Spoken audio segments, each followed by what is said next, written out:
En una planta industrial hay muchos instrumentos que miden presión, así que en esta unidad vamos a hablar del concepto presión, de normas establecidas para medirla y de algunos de los instrumentos usados para medirla. Vamos a ver tres cosas. Primero, lo que es presión. Segundo, veremos cómo se determina la presión ejercida por sólidos y líquidos. Y tercero, hablaremos sobre la presión ejercida por gases. Comencemos con la definición de presión. Presión es la cantidad de fuerza aplicada a una unidad de superficie. Fuerza es el empuje o atracción sobre una superficie. Hay una fuerza que está siendo aplicada a todo en la Tierra, sin excepción, y esa fuerza es gravedad. La gravedad siempre ejerce una fuerza de atracción sobre todos los sólidos, líquidos y gases. Esta fuerza hace que todo tenga un peso, y una de las unidades de peso más comunes es la libra. Recuerden que presión es la fuerza que ejerce un cuerpo por unidad de superficie. Una unidad de superficie común es la pulgada cuadrada. Podemos reducir nuestra definición de presión a una fórmula matemática. La presión es igual a la fuerza dividida por la superficie. En este ejemplo, la fuerza se dará en libras y las unidades de superficie en pulgadas cuadradas. Si dividimos la fuerza total por la superficie total, podemos determinar la presión que está siendo aplicada a cada pulgada cuadrada o a cada unidad de superficie. Una unidad de presión común es libras por pulgada cuadrada o PSI, que viene del inglés, pounds per square inch. En algunos países las medidas de presión se dan en el sistema métrico. En sus textos encontrarán las equivalencias para las medidas de las cuales hablaremos.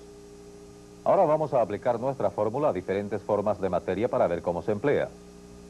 Simplemente, la materia es un sólido porque conserva forma y volumen definidos tal como este bloque.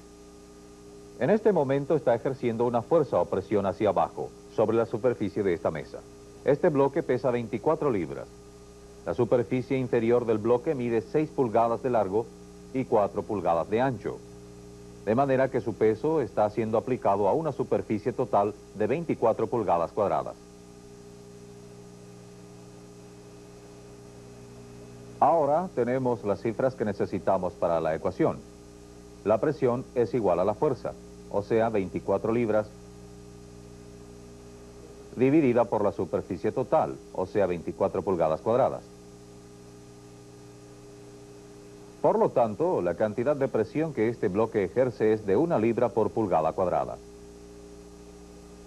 Pero no siempre se puede asumir que este bloque ejercerá 1 libra de presión por pulgada cuadrada. Si el bloque se pone de costado, entonces aplicará el mismo peso sobre una superficie más pequeña, y esto cambia las cosas. El peso o fuerza que el bloque ejerce hacia abajo continúa siendo 24 libras, pero ahora la superficie es de 4 pulgadas por 2 pulgadas, o sea, 8 pulgadas cuadradas.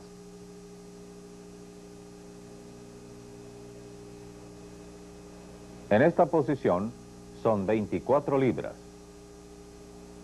divididas por 8 pulgadas cuadradas, lo cual da un resultado de 3 libras por pulgada cuadrada, de manera que la cantidad de presión o fuerza que se ejerce por unidad de superficie es mayor, aunque el peso no ha cambiado. Líquidos difieren de sólidos debido a que los líquidos se adaptan a la forma del recipiente donde se colocan. Las presiones ejercidas por los líquidos pueden dividirse en dos grupos: presión hidráulica, que es la presión ejercida por los líquidos en movimiento, y presión hidrostática, que es la presión ejercida por los líquidos en reposo. Líquidos en movimiento, como los que están sometidos a presión por medios mecánicos como una bomba, presentan problemas que no pueden expresarse en una fórmula sencilla. Nos concentraremos en las presiones hidrostáticas porque la fórmula que hemos empleado se puede aplicar a líquidos en reposo. Aunque los líquidos no tienen forma definida, sí tienen volumen y peso definidos que se pueden medir. Es el peso del líquido lo que causa las presiones hidrostáticas. Veamos por qué. Este es un pie cúbico de agua pura. Pesa 62,4 libras. El cubo mide 12 pulgadas por 12 pulgadas por 12 pulgadas. La superficie de la parte de abajo del cubo, es decir, la superficie en la cual se aplica la fuerza, es de 12 por 12, o sea, 144 pulgadas cuadradas. En este caso, la presión en la parte inferior del cubo es igual a 62,4 libras, divididas por 144 pulgadas cuadradas. Esto resulta en 0,433 libras por pulgada cuadrada. Como pueden ver, en este caso hemos tomado 3 números decimales para que sea más fácil trabajar con esta cantidad a medida que avancemos. Este dispositivo es un indicador de presión. Sirve para medir la presión en libras por pulgada cuadrada.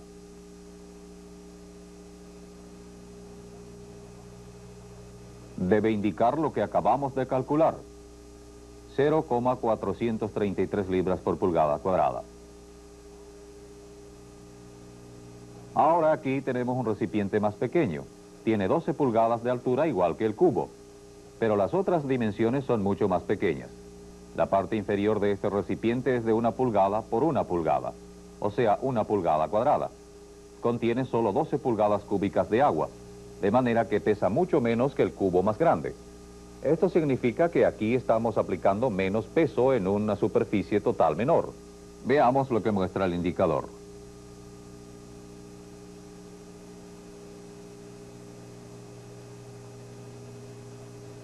...0,433 libras por pulgada cuadrada, la misma presión.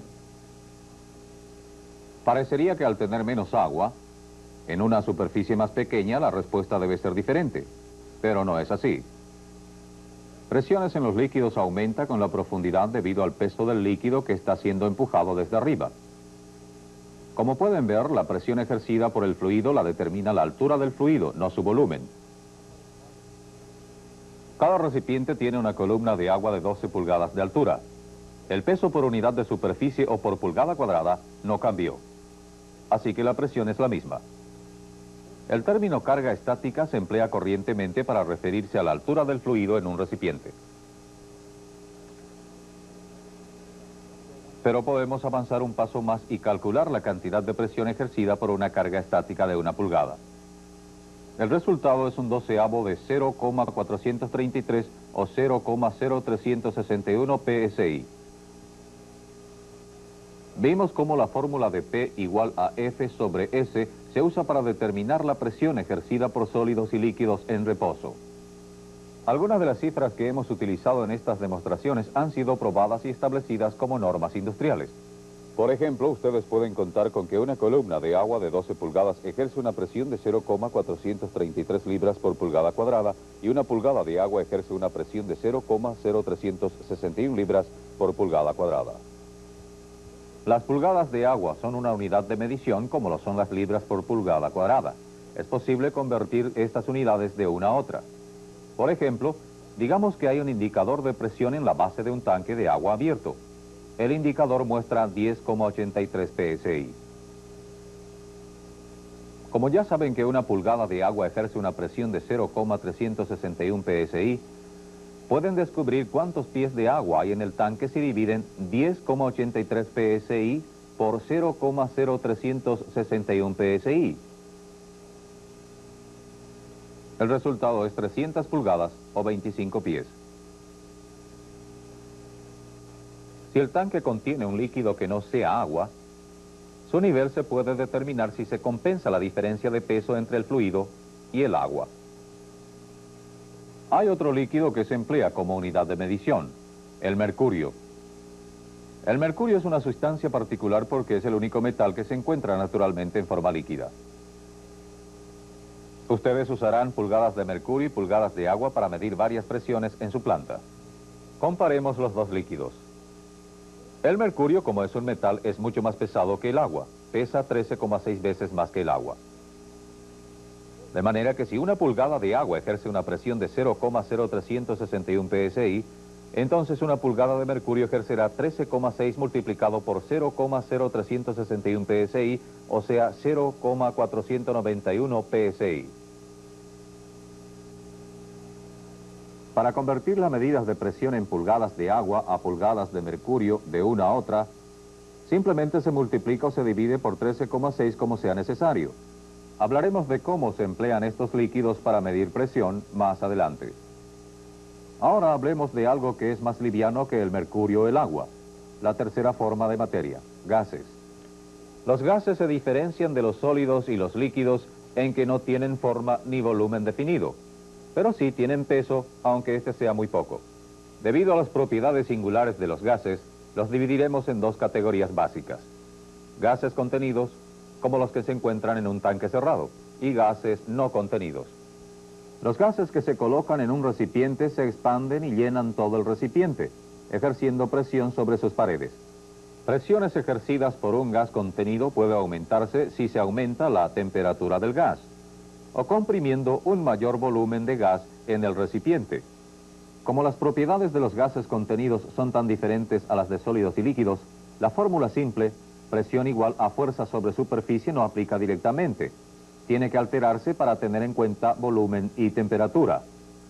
La fórmula que hemos usado se aplica mejor a gases no contenidos. Esto se debe a que con gases no contenidos el volumen y la temperatura no son factores de control. La atmósfera está constituida de una mezcla de gases no contenidos, generalmente denominada aire. La Tierra está rodeada por un océano de aire que se extiende a cientos de kilómetros en todas las direcciones. Cada pulgada cuadrada de la superficie de la Tierra recibe la acción de una fuerza igual al peso de una columna de aire de una pulgada cuadrada en superficie y cientos de kilómetros de altura. Esta columna de aire ejerce una presión de aproximadamente 14,7 libras por pulgada cuadrada al nivel del mar.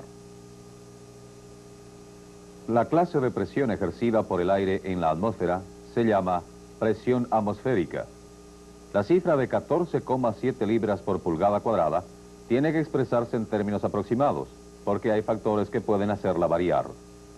Por ejemplo, el aire al nivel del mar ejerce más presión que el aire en la cima de una montaña, porque la presión ejercida por el aire aumenta con la profundidad. Al nivel del mar hay más aire que está presionando desde arriba. Entre más alta sea la atmósfera, menos efecto tendrá la gravedad sobre los gases, de manera que el aire tiene menos peso y ejerce menos presión. Las condiciones ambientales también pueden causar zonas de presión baja que afectan la presión atmosférica regionalmente. O sea que todo esto significa que 14,7 PSI es la norma establecida por la presión atmosférica al nivel del mar, y la usarán muy a menudo en su trabajo. Pero es posible que tengan que cambiar esa cifra para compensar diferencias en altitud y condiciones atmosféricas.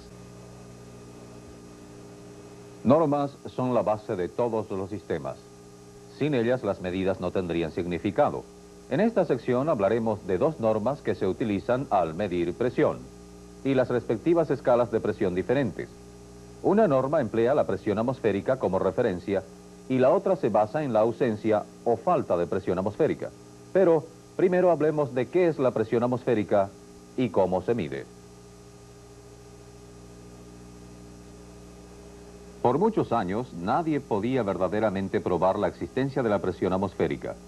Pero al fin, un hombre llamado Torricelli lo consiguió hace aproximadamente 300 años. Él probó que la atmósfera tenía peso y ejercía presión. Torricelli preparó una demostración usando mercurio, un tubo de vidrio y un recipiente. Primero, vertió mercurio en el recipiente. Luego, llenó el tubo hasta el tope y luego lo selló para impedir que entrara aire al tubo. Después, invirtió el tubo en el recipiente de mercurio. Cuando lo abrió, el mercurio comenzó a salir del tubo y la altura de la columna de mercurio en el tubo disminuyó. Luego paró de salir. ¿Pero qué fue lo que hizo que parara? Presión atmosférica. El peso de la atmósfera estaba aplicando presión sobre la superficie del mercurio en el recipiente. El mercurio salió del tubo hasta que la presión ejercida por la columna de mercurio fue igual a la presión contraria ejercida por la atmósfera. Cuando estaban iguales, el flujo paró. El dispositivo creado por Torricelli aún se utiliza hoy en día para medir las presiones atmosféricas. Se llama un barómetro de tubo de Torricelli. Ahora que hemos demostrado el efecto de la presión atmosférica, pasemos a escalas que se usan para medir la presión. La primera que veremos no tiene en cuenta la presión atmosférica. Se llama escala absoluta. Toda medida absoluta usa como punto de referencia el cero teórico. Es una condición donde hay una falta total de aire y no hay presión. Usaremos una gráfica lineal para ilustrar lo que estamos diciendo. Esta línea representa presiones en libras por pulgadas cuadradas.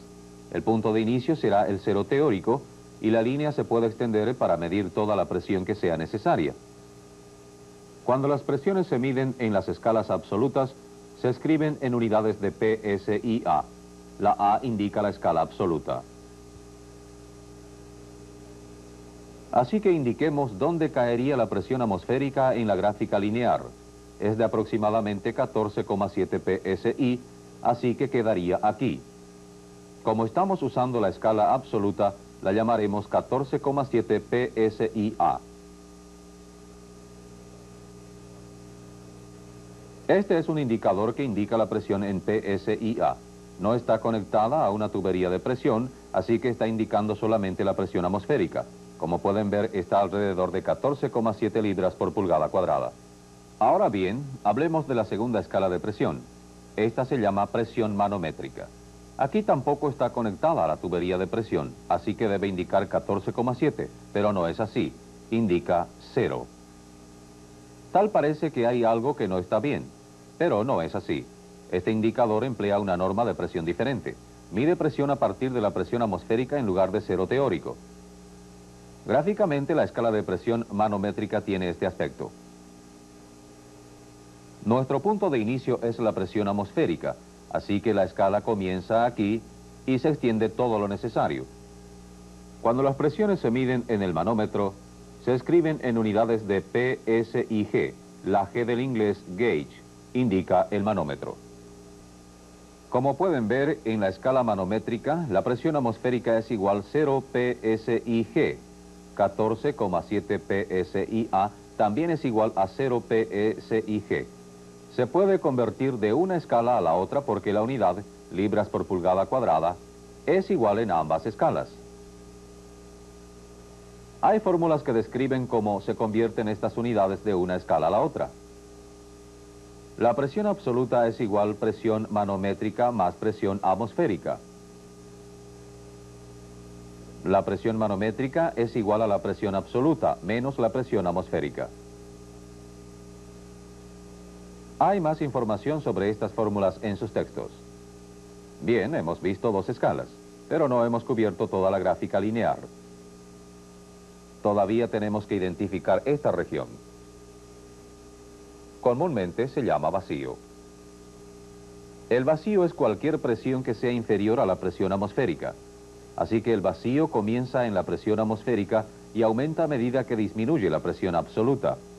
En otras palabras, a medida que se baja por la escala absoluta y se retira de la presión atmosférica, el vacío aumenta.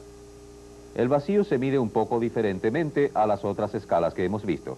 Podemos usar el barómetro de tubo de Torricelli para demostrar una manera de medir las unidades de vacío. Si vamos a preparar el barómetro para leer la presión atmosférica, la altura de la columna de mercurio representaría 0 PSI-G o 14,7 PSI-A. Marquemos este nivel de la columna como nuestro punto de referencia 0. Ahora usemos una regla para medir el cambio de nivel. Lo que vamos a hacer es medir cuántas pulgadas se retira de la marca de 0 PSI-G. Esta medida nos indicará la cantidad de vacío. Primero cubramos el recipiente. Luego conectamos una bomba de vacío a la cubierta para extraer el aire del espacio entre la superficie del mercurio y la cubierta. En realidad lo que haremos es reducir la presión atmosférica por encima del mercurio en el recipiente. Cuando la presión atmosférica ejercida sobre la superficie del mercurio en el recipiente disminuye el mercurio en la columna, comienza nuevamente a correr en el recipiente y continúa haciéndolo hasta que las dos fuerzas contrarias se igualan. El cambio en la altura del mercurio es la medida de vacío, o sea, la presión inferior a la presión atmosférica, de manera que las unidades de vacío son pulgadas de mercurio. Como la escala de presión absoluta también se puede usar para medir presiones inferiores a la atmosférica, a veces tendrán que convertir medidas de PSI-A a pulgadas de mercurio. Hay una fórmula que se emplea para hacer esto. Es vacío igual a presión atmosférica menos PSI-A, dividido por 0,491. Como recordarán, 0,491 es la presión ejercida por una pulgada de mercurio. Ya vimos en esta cinta el significado de presión y hemos definido algunos términos asociados con ella. Cuando tratamos presión de una manera práctica, tenemos que saberla medir. En esta sección y en las siguientes, hablaremos de varios dispositivos usados para percibir, medir y transmitir información sobre la presión. Comenzaremos con el manómetro. Es uno de los instrumentos de medición de presión más sencillos y uno de los más exactos que existen para medir presiones bajas. Este es el más sencillo de los 3 manómetros que veremos. Es un manómetro de tubo en U. El manómetro de tubo en U se puede fabricar muy fácilmente. Este lo fabricamos nosotros mismos en el taller. Esencialmente es un tramo de tubo transparente al cual se le ha dado una forma de U. Cuando se pone líquido dentro se tiene un manómetro. Hemos puesto agua en el nuestro y le hemos añadido color para que puedan ver los niveles más fácilmente. Como pueden ver, esta clase de manómetro tiene 2 lados iguales. Cuando ambos lados están abiertos a la presión atmosférica, la altura de las 2 columnas de líquido es igual.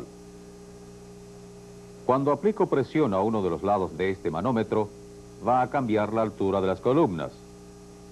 Podemos medir qué tanto cambia con esta escala, que está marcada en pulgadas. Pero antes de que podamos tomar una medida con este manómetro, tendremos que mover la escala hasta que el cero esté alineado con el nivel del líquido en ambos lados. Esto se llama poner el manómetro en cero. Si el manómetro no está en cero antes de tomar la medida, las indicaciones no serán exactas. Bien, veamos cómo funciona el manómetro. Pongamos esto aquí.